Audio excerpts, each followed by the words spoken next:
दुपारी एक मोठी घडामोड घडली. काल रात्रीच्या पद्धतीनं खेड सोलापूरला 5 कोटी सापडले. आज जवळपास 22 लाखांची रक्कम हडपसर सोलापूर रस्त्याला सापडल्याची माहिती समजते. हे बघा, रात्री खेड शिवापूरला सांगोलेचे जे आज महायुतीचे आमदार आहेत त्यांच्याकडे जाणारी रक्कम अशी चर्चा आहे जी 20-25 कोटीची होती, त्यातले 5 कोटी सापडले.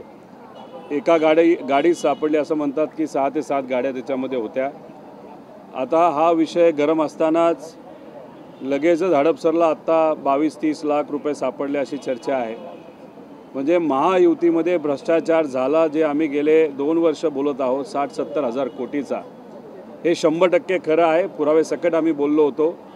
त्या 70,000 पैकी असं दिसतंय की 3-1 हजार कोटी रुपये हे या इलेक्शनमध्ये महायुतीचे सर्व नेते तिथं वापरतील. आता याच्यामध्ये झालं असं की पैशाचा इतका मोठ्या प्रमाणात वापर हे करणार आहे जसा लोकसभेला केला, पण लोकसभेला लोकांनी पैशाला बाजूला ठेवून विचाराला निवडलं, महाविकास आघाडीला साथ दिली आणि तसंच या महाराष्ट्रामध्ये 100% महाविकास आघाडीचं सरकार येईल आणि ही जे दडपशाही आणि पैसा जो भरमसाठ वाटला जातो याला लोक नाकारतील. पण याच्यामध्ये अजून एक गोष्ट कुठंतरी कळून येते की एका महायुतीच्या मोठ्या नेत्याची अडचण त्यांच्याच महायुतीमध्ये असणारे दुसरे नेते करतात का काय, असा कुठंतरी प्रश्न आता पडलेला आहे. याच्यामध्ये एक विषय काल रात्री झाला, लगेच दुसऱ्या मित्रपक्षाच्या मतदारसंघामध्ये आता दुसरा विषय समोर आलेला आहे. म्हणजे ज्या काय खेळी चालल्यात त्या महायुतीमध्येच एकमेकाच्या चालल्या आहेत का काय असं वाटतं. पण ठीक आहे, खेळी चालल्या असल्या तरी लोकांसमोर सत्य येतं की हे पैसा मोठ्या प्रमाणात वापरणारे, एक ती चांगली गोष्ट आहे. पण अजून 30 दिवस जायचे. 30 दिवस जायचे असतानासुद्धा सुरुवातीलाच 5-5, 10-10, 20-20 कोटी जर सापडत असतील तर उद्या जाऊन काय काय पूरच महापूर पैशाचं येईल का काय असं वाटतंय. आमच्या विरोधात पैसा कितीही वापरला तरी स्वाभिमानी जनता आम्हाला निवडून देईल असा विश्वास आमच्यासारख्याला वाटतो. दादा, लोकसभेमध्ये पोलीस बळाच्या यंत्रणेचा देखील प्रशासकीय यंत्रणेचा वापर सरकारकडनं करण्यात आला आणि संपूर्ण लोकसभा निवडणुकीत त्याची प्रचिती झाली आणि त्याचसोबतच विरोधकांनी अर्थात तुम्ही देखील आरोप वेळोवेळी केलेले होते.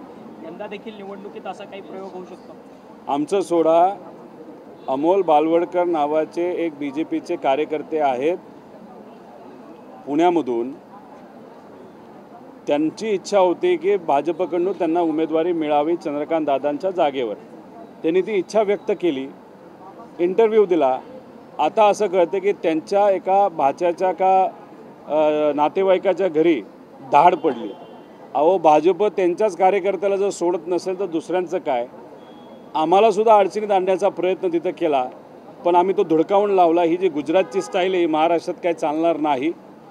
आणि मग आता लोकसभेला तर दडपशाही वापरली गेली, पैसा वापरला गेला, तिथं गुंडागर्दी वापरली गेली, गुंडांनीच त्यांचा प्रचार केला आणि लोकांनीच तो प्रचार मोडून काढला.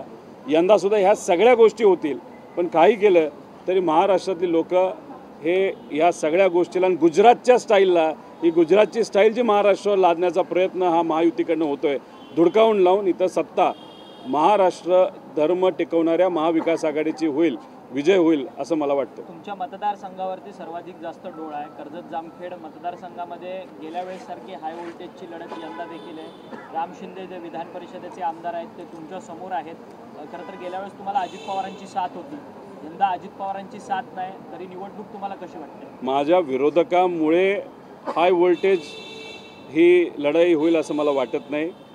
दिल्लीपासून पार मुंबईपर्यंत सर्व प्रमुख भाजपचे नेते आणि महायुतीतले नेते हे माझ्या विरोधात प्रचाराला तिथं उतरणार आहेत, रसदी पुरवतील आणि त्याच्यामुळे ही हाय व्होल्टेज होणार आहे. तिथं लढत रोहित पवार विरुद्ध राम शिंदे सर अशी होणार नाही.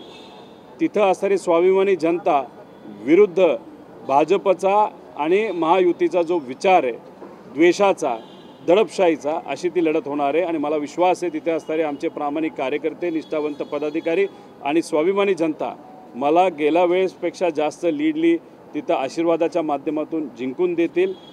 आज आम्ही पवारसाहेबांबरोबर महाराष्ट्रामध्ये ठिकठिकाणी जाऊन महाराष्ट्र धर्म टिकावा आणि ही गुजरातची स्टाईल जी आपल्यावर लादली जाते ती धुडकावून लावण्याची ताकद आम्हाला मिळावी यासाठी आम्ही फिरत आहोत. त्यामुळे माझ्या मतदारसंघामध्ये तिथे असणाऱ्या जनतेनेच ते इलेक्शन खांद्यावर घेतलेली आहे आणि राम शिंदेंकडे 4.5 वर्षाची आमदारकी अजून बाकी आहे. माझी आमदारकी संपली असली तरी मला विश्वास आहे 4.5 वर्ष तर त्यांच्याकडे आहेच, पण तिथे असणारी जनता मला अजून 5 वर्ष आणि अजून अनेक वर्ष देईल असाही विश्वास माझ्यासारख्याला वाटतो. मनोहर चंद्रिका पुरे जे अजितदादांचे आमदार आहेत त्यांचं तिकीट कापलं गेले अशी माहिती मिळते आणि त्या ठिकाणी राजकुमार बडोले यांचा प्रवेश झाला आहे आणि त्यामुळेच काही वेळापूर्वी स्वतः मनोहर चंद्रिका पुरे या ठिकाणी आले होते. पवार साहेबांची त्यांना भेट घेतली. ज्यांना तिकीट कापलं जात आहे त्यांना तुम्ही संधी देणार आहे? संधी द्यायची नाही द्यायची शेवटी पवारसाहेब आणि जयंत पाटील साहेब त्या बाबतीतला निर्णय घेतील. तिथलंच एक सीट कॅन्सल झालं असताना आम्हाला कळते आष्टीतलं सुद्धा घड्याळचं सीट तिथं रिजेक्ट झालेलं आहे, नाही तर तिथून घड्याळ तिथं लढणार नाही. त्यामुळे अशा बऱ्याच ठिकाणी त्यामुळेच काल जर आपण बघितलं तर त्यांनी यादी डिक्लेअर नाही केली, त्यांनी गुपचूप फक्त AB फॉर्म तिथं वाटले. आता दोघं तर जे आमदार होते आता माजी आमदार झालेले आहेत तिथं 2 नाराजगी आपल्याला कळालेली आहे, पण पुढच्या 1 दिवसामध्ये बऱ्याच ठिकाणी त्यांच्या पक्षामध्ये नाराजगी होताना आपल्या सगळ्यांना बघायला मिळेल. समीर भुजबळांसाठी आता पवार साहेबांना कुठेतरी पुढाकार घेतल्याची चर्चा समोर येते. समीर भुजबळांसाठी उद्धव ठाकरेंना फोन करून कुठेतरी त्या ठिकाणून समीर भुजबळ जडू पाहत आहेत, त्या ठिकाणी त्यांच्या हातात मशाल द्या अशी पद्धतीची कुठेतरी पवार साहेबांना उद्धव साहेबांना फोन केला अशा पद्धतीची एक माहिती समोर येते. नाही, ती माहिती फक्त भाजपली प्लांट केलेली माहिती असावी, नाहीतर महायुतीतल्या नेत्यांनी प्लांट केलेली माहिती असावी. अशा कुठल्या प्रकारची चर्चा तिथं झालेली नाही. पवारसाहेब आपल्याकडनं उमेदवार देण्यासाठी लोकांशी चर्चा करत आहेत, पदाधिकाऱ्यांची चर्चा करत आहेत आणि मग त्या अनुषंगाने महाराष्ट्रामध्ये ठिकठिकाणी योग्य असे उमेदवार आपल्याला कसे देता येईल यासाठी निष्ठावंताबरोबर पवारसाहेब बोलत आहेत. हे असे जे तुम्ही म्हणत आहात तशी कुठलीही घटना नाही तर चर्चा ही झाली नाही. रोहित, तुम्ही गेले 4 दिवस मुंबईत आहात. खरं तर शरद पवारांबरोबर तुम्ही 4 दिवस आहात. शरद पवारांना इच्छुकांची संख्या भेटणाऱ्यांची हजारोंच्या संख्येने तेवढाच गराडा तुमच्यासोबत असतो, जयंत पाटलांबरोबर असतो, सुप्रिया सुळेंना देखील तेवढीच लोकं भेटतात. खरं तर एका जागेवरती एकच तुमचा पक्षाचा उमेदवार लढणार आहे. मवियामध्ये तुम्हाला जवळपास 85 जागा मिळू शकतात असा अंदाज आहे. मग जे नाराज उमेदवार असतील त्यांचा मेळ तुम्ही कसा घालणार? ते तुमच्या विरोधात बंड करू शकत नाही. विचार जे पक्के आहेत त्यांना समजून सांगावं लागेल. नंतर जिल्हा परिषद आहेत, विविध महामंडळं आहेत, कोण कुठं कसं लोकांची सेवा करता येईल याचा नक्कीच तिथं निर्णय घेतला जाईल. ठराविक ठिकाणी जर फारच नाराजगी असेल तर जाऊन आपल्याला बोलावं लागेल, पण समजून घेतील का त्यांना माहिती ही लढाई साहेबांची लढाई आहे, ही लढाई विचाराची लढाई आहे.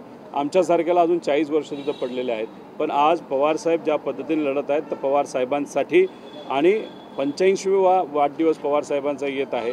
तुम्ही 85 बोलला असला तर आम्हाला किती जागा मिळतील हे मला तरी इथं सांगता येणार नाही, पण आमचं एक आहे, आम्ही कार्यकर्त्यांनी ठरवलं पवारसाहेबांसाठी त्यांच्या वाढदिवसानिमित्त स्ट्राईक रेट इतका चांगला ठेवायचा की 85 आमदार आपले निवडून आले पाहिजे. महाविकास आघाडीमध्ये घटक पक्षांचा विचार होत नाही का अशा पद्धतीचा आता प्रश्न उपस्थित होतोय. कारण महाविकास आघाडीचे घटक पक्ष असणारा शेकाप असेल किंवा समाजवादी पक्ष असेल यांना आता परस्पर उमेदवार जाहीर करायला सुरुवात केली आहे. नाही, आता थोडंसं लोकांचा ओढ महाविकास आघाडीकडे जास्त असल्यामुळे 1-2 दिवस थोडंसं डिले झालं असं आपल्याला दिसतंय. ते पण पक्ष आहेत, ते पण पक्ष चालवतात, त्यामुळे कुठेतरी त्यांनासुद्धा निर्णय घ्यावा लागतो. पण मला असं वाटतं की घेतलेला निर्णय कुठेतरी त्यांना आपण विश्वासात घेतोच आहे, अजून विश्वासात घेतल्यानंतर थोडंसं मोठं मन ते सुद्धा दाखवतील आणि योग्य असा निर्णय पुढच्या 1-2 दिवसामध्ये घेतला जाईल. सपाचे पदाधिकारी आदरणीय पवारसाहेबांबरोबर चर्चेत आहेत, उद्धव ठाकरे साहेबांच्या चर्चेत काँग्रेसबरोबर आहेत, तसंच जयंत पाटील साहेबांचा जो आपला हा शेतकरी कामगार पक्ष आहे ते सुद्धा साहेबांच्या चर्चेत आहे. योग्य असा मार्ग येत्या काळामध्ये निघेल असं वाटतंय. सचिन वाझे याला नुकताच जामीन मिळालेला आहे. आत्ता एका विषयात जामीन मिळाला आहे, परंतु तुरुंगात राहणार आहे. मात्र सातत्यानं अशा पद्धतीच्या सचिन वाझेच्या बाबतीतल्या घडामोडी जर आपण पाहिल्या तर हा जामीन या जामिनाकडे तुम्ही कसं पाहताय? 10 दिवस आधी जर जामीन झाला असता तर कदाचित भाजपकडनं नाहीतर महायुतीकडनं त्यांना उमेदवारीसुद्धा मिळाली असते. कारण का त्यांच्यासाठी म्हणजे महायुतीच्या नेत्यांसाठी आणि त्यांना मदत व्हावी आणि इथं कुठंतरी राजकीय वातावरण वेगळं व्हावं यासाठी वाझेंनी खूप मनापासून प्रयत्न आणि मदत ही महायुतीच्या आणि भाजपच्या नेत्यांना केलेली आहे. बरं झालं 10 दिवस आधी नाही झालं, नाहीतर लोकांना उगाचच त्या व्यक्तीला प्रचार करताना बघायला मिळालं असतं. पण काही झालं तर लोकांना माहिती आहे की त्याचा वापर फक्त अनिल देशमुख साहेबांचं नाव खराब करण्यासाठी केलेला आहे. सुप्रीम कोर्टात आज घड्याळ चिन्हासंदर्भात सुनावणी होती. अजित पवारांना दिलासा मिळाला आहे. आपण जी मागणी केली होती की ते चिन्ह कोर्टावर देण्यात यावं, ते कोर्टला जाणार नाही आहे, सुप्रीम कोर्टाने त्यांना दिलासा दिला. आता दिलासा देत असताना त्यांनी काय सांगितलं हे बघावं लागेल, नाही तर त्यांनी सांगितलं असावं की आता इलेक्शनचा टाईम सुरू झालेला आहे, तिथं आता इलेक्शन जाहीर झालेलं आहे. मला खरं तर सुप्रीम कोर्टाला विनंती करायची आहे की जेव्हा एवढ्या मोठ्या प्रमाणात दबावतंत्र या देशामध्ये केलं जातं आहे, तेव्हा आमच्यासारख्या साधे कार्यकर्ते नाही तर नागरिकांचा विश्वास हा न्यायव्यवस्थेवर असतो. पण जर तुम्ही निर्णय देत असताना डिले करत असाल तर justice delayed is actually justice denied असं आमचं सगळ्यांचं मत आहे. उशिरा निर्णय हा दिला आणि देत असताना वेगळंच काहीतरी कारण दिलं जात असेल तर ते योग्य नाही. येत्या काळामध्ये सुप्रीम कोर्टाने सुद्धा याबाबतीत कुठंतरी विचार करावा आणि योग्य असा निर्णय वेळेवर घ्यावा असं मला तरी वाटतं. कारण का आत्ताच न्यायदेवतेची पट्टी डोळ्यावरची काढलेली आहे, हातात तलवार ऐवजी ते संविधान दिलेलं आहे. त्यामुळे संविधान टिकवायचं असेल तर योग्य वेळेत निर्णय देणं पण महत्त्वाचं आहे. आणि डोळे उघडे ठेवून जे काही पेंडिंग करोडो केसेस आहेत त्या लवकरात लवकर सुटल्या पाहिजे असं मला वाटतं. शेवटचा प्रश्न, ज्या पद्धतीने सध्या तुम्ही प्रवेश देत आहे यावरून आता एक राजकीय वर्तुळात टीका तुमच्यावर व्हायला पण सुरुवात झालेली आहे. एकीकडे गणेश नाईक आहेत ते भाजपमध्ये, संदीप नाईक आहेत ते राष्ट्रवादीत आले, दुसरीकडे पलटणमध्ये रामराजे नाईक निंबाळकर अजित पवारांकडे, तर त्यांचा भाऊ तुमचा स्थानिक आमदार ते तुमच्याकडे आलेले आहेत. सेम परिस्थिती तिकडं मोहिते पाटलांच्या बाबतीत आहे. एकंदरीतच महाराष्ट्रामध्ये कुठंतरी तडजोडीचं हे राजकारण तर सुरू आहे का, किंवा अशा पद्धतीनं राजकारण काय केलं जाते असा सवाल होतो. बघा, आम्ही 90 सीटवर लढवू का 100 का 85 उद्या आपल्याला कळेल. त्याच्यात 20% तरी आपण बाजूला काढले तर कुठंतरी 20 उमेदवार आपल्याला राजकीय समीकरण बघून तिथं द्यावे लागणार आहेत. पण राहिलेले जे 75-80 उमेदवार आहेत ते नक्कीच आपले जे सर्व निष्ठावंत आहेत आपल्याबरोबर आहेत, त्यामुळे समीकरण तिथं बघावंच लागतं. आता राहिला प्रश्न तुम्ही संदीप नाईकांच्या बाबतीत बोलताय.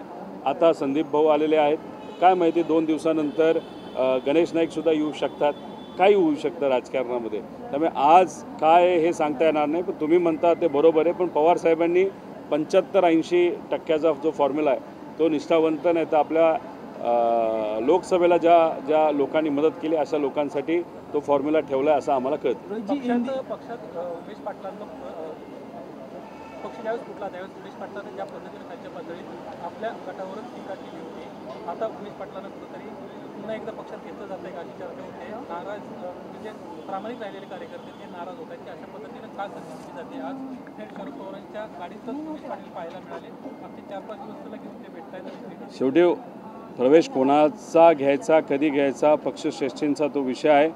पण कार्यकर्ता म्हणून मला जर तुम्ही बोललात, विचारलं तर आदरणीय पवारसाहेबांबद्दल आणि सुप्रियाताईंबद्दल अतिशय खालच्या लेवलला जाऊन उमेश पाटील बोललेले आहेत.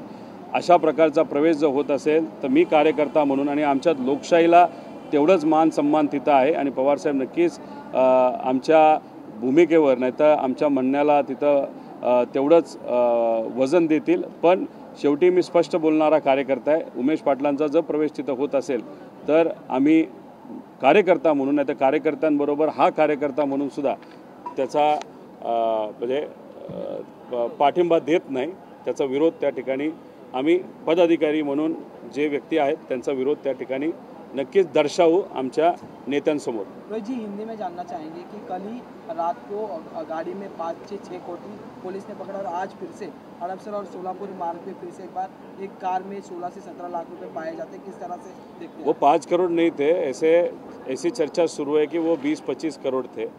उसमें जैसे 5 करोड़ सामने आए हैं. और दूसरी बात, आप जो 16 या 20 लाख की बात कर रहे हैं वो भी आंकड़ा बहुत बड़ा था. और अभी हम जो कह रहे हैं बहुत सालों से कह रहे हैं, 1-1.5 साल से बात कर रहे हैं कि इस सरकार में बहुत बड़ा भ्रष्टाचार इन लोगों ने किया है. 70-80 करोड़ का 1000 करोड़ का भ्रष्टाचार वहाँ पे हुआ है.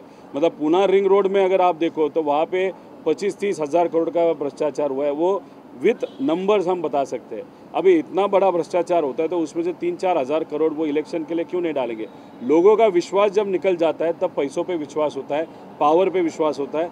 महायुति में वैसे ही हुआ है. उनका विश्वास अभी लोगों पे रहा नहीं. लोकसभा के बाद वो डर गए हैं, अभी पैसे का इस्तेमाल वो कर रहे हैं.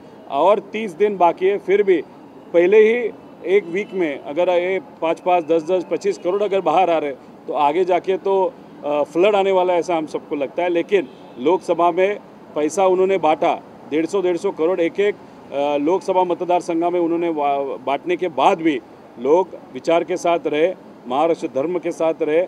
लोकशाही के साथ रहे, डेमोक्रेसी के साथ रहे। अभी भी हमारा विश्वास है कि लोग डेमोक्रेसी और लोकशाही के साथ रहेंगे। और ये जो महायुति है जो सिर्फ पैसा खा रही है, बच्चों के यूनिफॉर्म पे भी इन्होंने पैसा खाया, इनको घर बिठाएगी और महाविकास आघाड़ी सरकार इस राज्य में 180 से ज़्यादा उम्मीदवार चुन के पावर में आएगी। एक आखिरी सवाल पूछता हूँ, सचिन वाजी को जो है बेल मिल गई है, किस तरह से देखते हैं?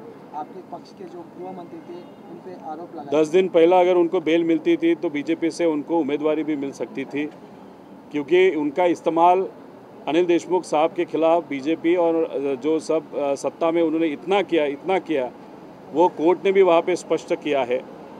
अभी ऐसे व्यक्ति को बेल मिलता है, ठीक है, लेकिन राजनीति के लिए एक आध व्यक्ति का, मुझे अनिल देशमुख साहब का नाम खराब करने के लिए बीजेपी इतने हद तक जा सकती है, ये हम सब ने आंखों से देखा है, कोर्ट ने भी बताया। तो ये जो चीज़ है कि पावर का इस्तेमाल इस तरीके से करना, ये लोगों को पसंद नहीं। पैसे का इस्तेमाल करना, गुंडों का भी इस्तेमाल करना, तो लोग अभी महाविकास आघाड़ी को ताकत देते हुए 170-80 लोग जो उम्मीदवार है उनके महाविकास आघाड़ी के चुन के आएंगे।